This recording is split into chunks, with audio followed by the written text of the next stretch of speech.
when you're getting a vasectomy, everyone talks about regret. Will you regret it? Nobody talks about the regret of having a child that you don't want, though, an unwanted pregnancy. That can derail your life. An unwanted child is more permanent than a vasectomy even. Nobody bats an eye when you do have children.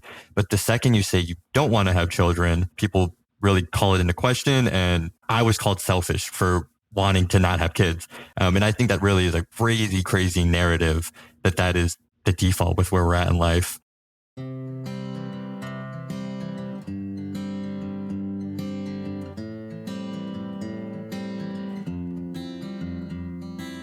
That was today's guest, Parker. Hi, everyone, and thank you for joining me. My name is Nandita Bajaj, and I'm the host of Beyond Pronatalism, Finding Fulfillment with or Without Kids, an interview series in which, through intimate conversations with women and men from diverse backgrounds, I explore how they are courageously and creatively navigating pronatalism, the often unspoken pressures to have children, whether from family, friends, or the culture at large. In each episode, I dive into personal stories with people who are forging unconventional pathways to fulfillment, including redefining what family means to them, whether that means being child-free or childless, having biological kids, adopting or fostering children or animals, or creating close-knit communities of friends and loved ones. Hi, and welcome to Beyond Pronatalism, Parker. I'm so excited to have you here. Well, thank you for having me on. I'm very excited to be here today.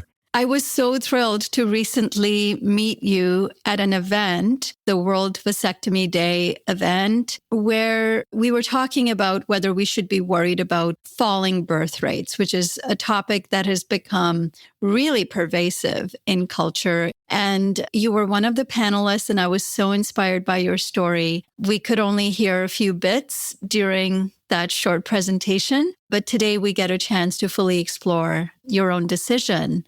So to start off, could you do a brief introduction for our listeners? All right. Well, my name is Parker. I'm 22 years old and I'm currently a medical student in Florida. I am the youngest of four siblings, first to go to university. And so academics have always been a huge part of my life and something I really fought hard to protect, which played into my decisions. And kind of the reason I'm here today is that I got a vasectomy at 18 years old, which I'm aware is a kind of monumental decision to make at that age and quite stunning to many people. And part of that is my academic journey. I was part of an accelerated pre-med 7-year BSMD program. And so there's really little room for error. And then that combined with my strong desire to not have children kind of worked towards that decision. And I'll elaborate upon that throughout this talk, I'm sure. But that's me. And I'm very excited to be here today. Wonderful. And yes, indeed, your story about getting a vasectomy at the age of 18 is at the center of this discussion, which I think is one of the most inspiring stories. And as we go toward the many experiences leading up to that decision to get a vasectomy, I'd love to start by first asking you to share a bit about your upbringing and what were the kinds of messages that you were receiving around pronatalism, this expectation that there are certain milestones that you have to reach once you become an adult, including marriage, children, etc. Yeah, I think I am really blessed in that within my family, my parents alone, they were always super supportive of me doing whatever I wanted to do about children, have them, don't have them. But in the greater scheme of things, life, school, family, friends, whatever, growing up, I was always told, oh, you'll make a great father. Like, I can't wait to see your kids or our kids can be best friends, because it really is considered the default. And I don't know globally what the perspective is, but definitely in the States, no matter where you go, it is the norm that you will have kids. Nobody bats an eye when you do have children. But the second you say you don't want to have children, people really call it into question. And I was called selfish for wanting to not have kids. And I think that really is a crazy, crazy narrative that is the default with where we're at in life. So before the vasectomy even, that expectation lies on everyone, especially men, because it's so tied to your masculinity, I think is the best way to put it, is having children. And that's just part of growing up. And I clearly didn't necessarily agree with that. And that's where we are now. And I think with where the world is headed with population, I fully support everything I did and I wouldn't regret any of it. That's so great. Specifically for men, I like that you brought up this notion of masculinity and how much it's tied to the sense of virility and have you passed down your legacy and your name. When was it that you really started questioning the notion of parenthood as your biological destiny? And in reading your background, you said this is not something that you just arrived at when you were 18, something you've been thinking about. Can you walk us through that thinking process and what were the events in your life that led up to that decision? Yeah, so growing up, I kind of always had an idea that I didn't want children. And the problem that you always run into is, well, you can change your mind. You will change your mind. You'll meet the woman of your dreams and she's going to want to have kids. And if you have a vasectomy, it's over. I ran into that thinking really all the time. But personally for me, what drove me to get the vasectomy is that desire to not have children. And then also a huge part of me that if that desire ever did change and I did want children, I would always adopt. I don't see why I need to biologically bring another child into this world when I could give a child that didn't have a chance at a fair shot at life. I could give that child a chance. So I don't understand why adoption is kind of considered just a backup plan, I guess, if you can't have kids yourself, when I think it should be a lot more accepted. I think adoption is a beautiful process to be able to give someone that fair shot at life. And more playing into it is you have contraception available, and that's always a thing. Even talking with Dr. Stein and Dr. Curington before they decided to do my vasectomy, which was a long process in itself, a lot of talks with them to consider them to even change their policy.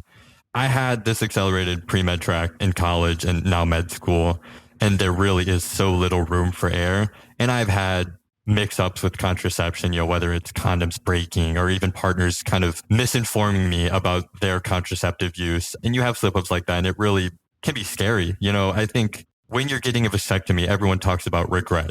Will you regret it? That's a key thing. As a doctor, you do want to do what's best for the patient. And the world of vasectomies, that's a very fair point. Nobody talks about the regret of having a child that you don't want, though, an unwanted pregnancy. That can derail your life. An unwanted child is more permanent than a vasectomy even. So when you have these mix-ups with contraception that could potentially derail my career, where my family is relying on me to succeed, the choice became really obvious for me. And especially having the ability to free sperm ahead of time so that I don't lose the option to have children should I change my mind in the future. If I did meet that woman of my dreams and she really wanted biological children of her own, which that would be a long talk beforehand anyway, I still am a huge proponent for adoption, but I think you have that reproductive insurance. And so the choice is just mine. I can have kids if I want, but not if I don't. And I have that protection, and the amount of anxiety that's kind of lifted off of me and my partner right now is huge. Just not having to worry about an unwanted pregnancy. And then it also takes the burden of contraception off of the woman, which is another very pervasive idea around contraception, is that the burden always lies on the woman, whether that is fair or not, and the hormonal changes that can come with that, or even just not wanting to take birth control, which is a very reasonable thing. I kind of just shifted it back onto myself. It's a very minimally invasive procedure. It was super easy, and here we are. So many fascinating threads in there, starting with you knowing at a young age that you didn't want children. And you're so right that as soon as we make a claim that we don't want to have children, we get all sorts of interrogations about our decision, correctives that, oh, you'll change your mind. What if you regret? And like you said, the question about having children is not even on the table. Why do you want to have children? It's the biggest decision you'll ever make in your life. And what did the years of exploration leading up to that look like? You said you spoke to a number of people. Can you walk me through that process? Yeah, I was very open with my family from the get-go, and blessed am I to have that support, because I think many people would tell their parents they don't want to have kids, and their parents shoot them down and they say, I want grandchildren, you will have kids. And I didn't encounter that, which I really do count my blessings every day for that support. I think that familial pressure can be so strong. So just to find a provider that would do the vasectomy, let alone my rationale for getting the vasectomy, it really was an extensive search. A lot of providers have a policy in place where they won't do it to someone the standard is under 25 years old without kids. And so Dr. Stein, that was actually his policy. And Dr. Stein is one of probably the most prolific vasectomy providers in the world, let alone globally, his efforts to kind of promote vasectomy. But that was his practice's policy. Can you specify exactly the policy again? For me, it's a little bit shocking what you just said, but I want you to repeat it. I will say it is subjective. It is up to the physician, but the standard that I've kind of seen and what Dr. Stein's policy is they will not do vasectomies under 25 years old if you do not have children. And Dr. Stein, I will add, is already like a more liberal vasectomist. So for that to be his policy is really going to be probably on the lower end that you'll see nationwide. It's a huge thing. But I kind of tried to sneak by. I called and got rejected. So I submitted an online request to do a vasectomy anyway, just to see what would happen. And then I get a call a week later from Dr. Curington, who was the other provider in his practice. And he explains to me their policy that they won't do it and why. But he asked, kind of as he seemed like he wanted to get out of there, he asked like, let me hear your story. And so I told him about my academic background, about my mishaps with contraception, about my strong desire to adopt. We had an amazing conversation and him listening to me, which is something that hadn't happened before. And I called many offices across Florida to try to make this happen. And it was just such a validating moment to be able to explain to someone. And by the end of it, even though that was their policy, he told me that he would talk to this international group of vasectomy providers that Dr. Stein started. And so he contacted them and they got back to me later like, let's talk further. And so we did. And they said that they eventually agreed to do my vasectomy if I froze sperm so that I had that insurance. And then Dr. Stein did it and the rest is history. And now I'm actually part of that group that Dr. Curington asked. I was able to go back into it was a Gmail group and find the email thread that they were talking about me. And it was so enlightening to see perspectives from across the world, physicians in South America, Europe, Asia, across the States, about doing a vasectomy on an 18-year-old with no children. It was just so cool to see how where you grow up obviously affects their beliefs. But there's definitely regional biases in terms of who says, yeah, I would do it without hesitation. He's 18 years old. He's an adult. And then some providers are saying he will regret this. Like, do not do it. And that was actually one of the first responses was, there's something missing from his story. Find out what it is. And I'm like, being able to go back and read that, like, no, I just wanted the vasectomy. But it was really funny to have all the knowledge that I have because I'm the one that they're talking about. Honestly, I feel like it could be published, how many different perspectives there were and the incredible ethical and philosophical debates that were brought up. I just think it's amazing that you were the subject of analysis for vasectomy providers around the world as a case study. And people wanting to go as far as finding out, well, what are you hiding? Because you obviously can't be in your right mind at that young of an age to know what you want. Meanwhile, people who go on to have children as teenagers, often through forced pregnancy, often through unintended pregnancy, we don't ask people who are really young when they are embarking on a pregnancy and parenthood to see, are they in their right mind to be making a decision that is so much more consequential than not having the child? I mean, talk about pronatalism, right? Yes. I don't know why we feel this need to continue to bring more and more people into the world when we can care for what we have already. And that you keep talking about the pronatalist perspective, and it's very puzzling to me. I don't know who perpetuates it. I don't know why it's still so pervasive in culture. I really do want to change that narrative and care for what we already have rather than feeding into the system and having children because that's what's the default. And you've spoken a few times today about the notion of regret. It's been about 4 years since you've had your vasectomy. Can you speak about the question of regret? That's kind of one of the hardest topics to tackle when you're talking about providing a vasectomy to a young patient, because the regret makes sense that across a lifetime, your mindset, your perspective may change if you're getting a vasectomy at 18 years old. So the idea of the potential regret, I think, is a valid point. And, it is something that can be addressed. But again, I think Dr. Patricia Chico made a phenomenal point in that kind of long discussion with Dr. Stein. She said, clinicians worry about regret when someone wants sterilization, but not about the regret of an undesired pregnancy. Regret isn't only tied to sterilization. You can regret not getting one too. And then further, that regret can happen at any age. An 18-year-old can regret it.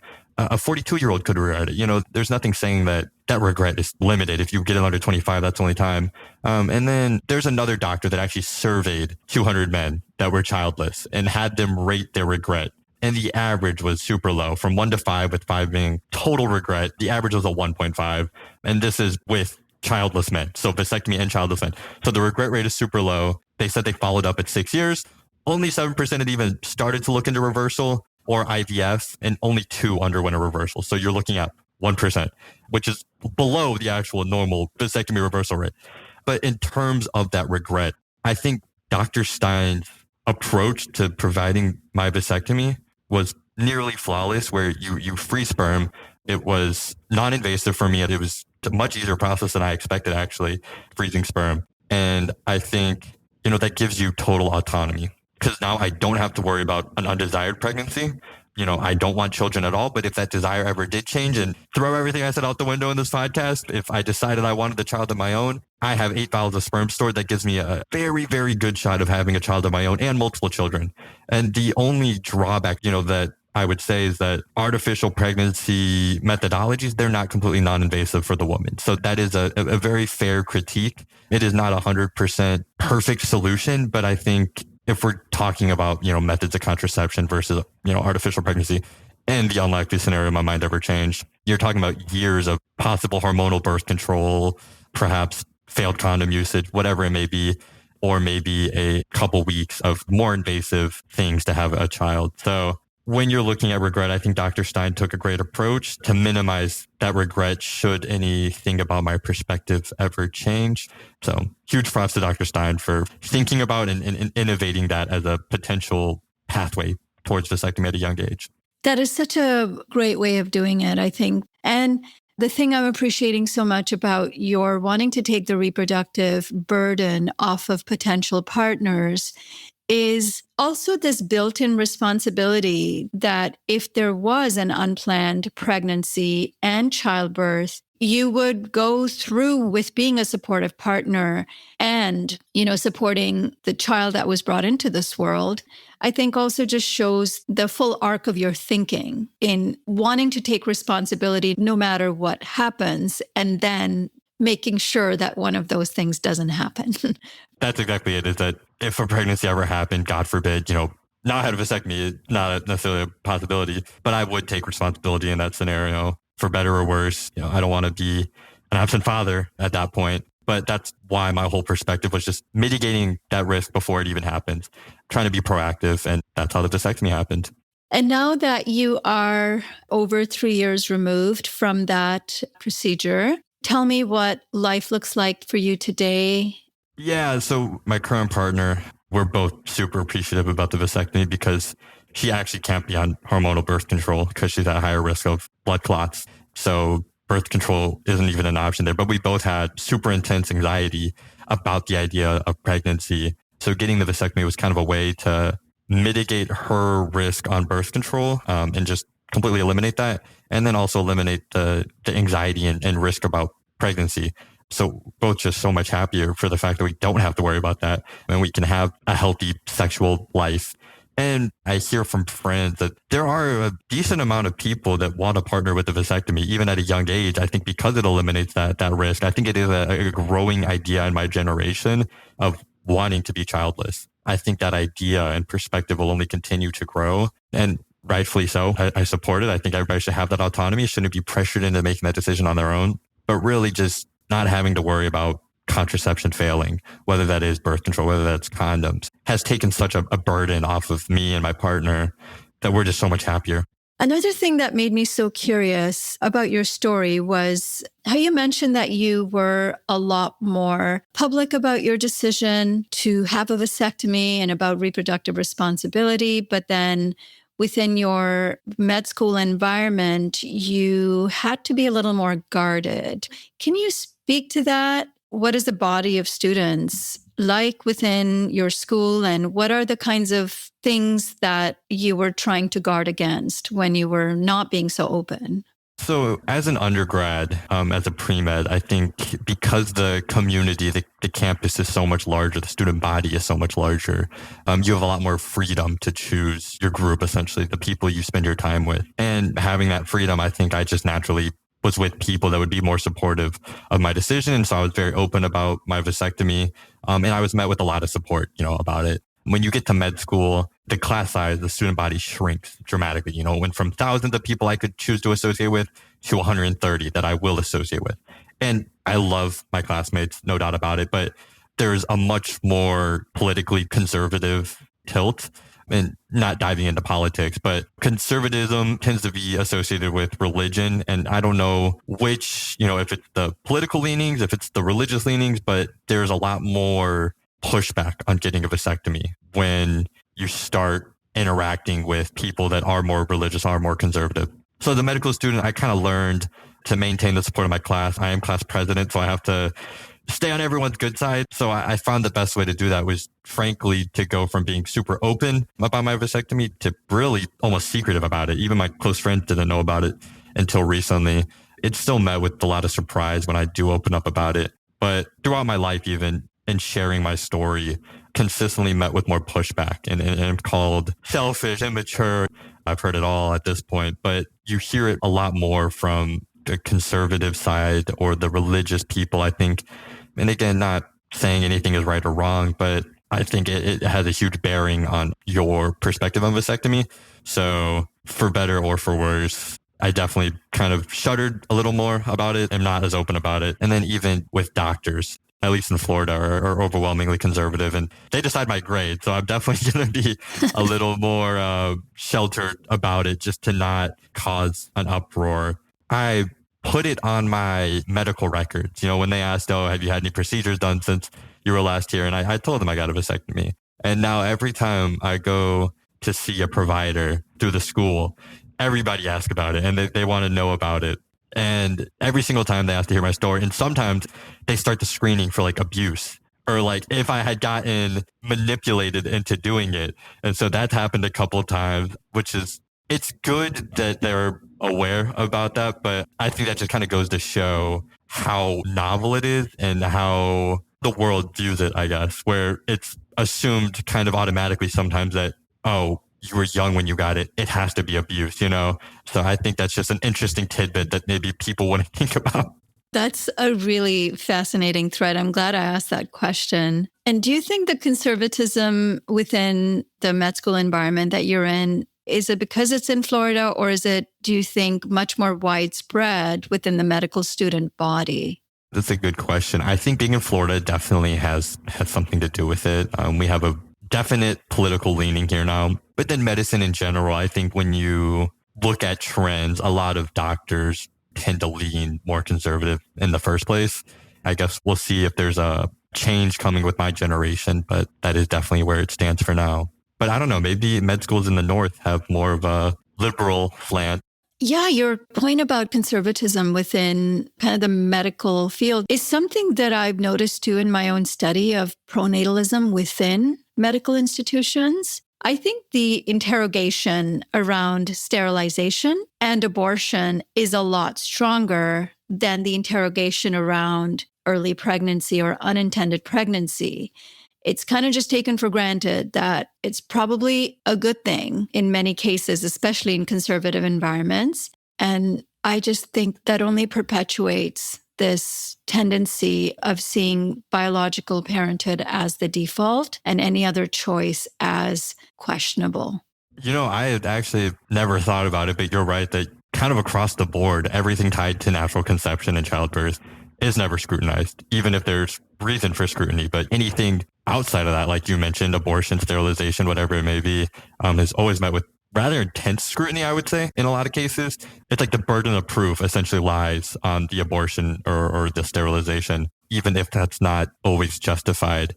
It's interesting. I'll have to think about that more, honestly. Maybe hope to be the change in medicine where maybe that isn't always met with scrutiny.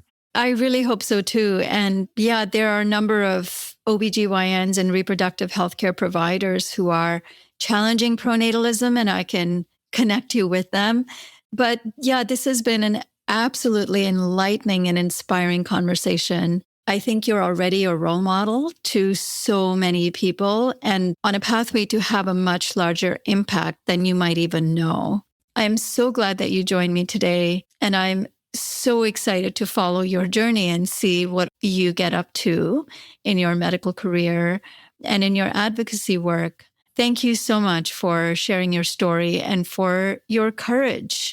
Well, thank you so much for having me on. I've really learned so much from this. And, even pronatalism as a term is something I hadn't known before and that I'm definitely going to look into more now, and will probably guide parts of my career, to be frank. So this was enlightening for me, and I hope everybody learned something from this. I am really excited to kind of use this as a base point and see how things change over the next decade, 2 decades, or whatever it may be. So thank you again for having me. I really did learn so much, and I'm excited to see how this ages over the next couple of decades. My absolute pleasure, Parker. Thank you so much. That's all for today's episode. Thank you so much for listening. Do you have your own story you'd like to share? Check out the show notes to see how you can get in touch with me. Whether you'd like to share feedback about the show or a particular episode, or whether you'd like to join me on the show to share your own story, I'd love to hear from you. Thank you so much again for joining me today as we collectively discover and celebrate the many different pathways to fulfillment beyond pronatalism. Beyond Pronatalism is brought to you by Population Balance, the only nonprofit organization advancing ecological and reproductive justice by confronting pronatalism. This podcast is produced and hosted by me, Nandita Bajaj, with the support of my production team, Josh Wild and Alan Ware.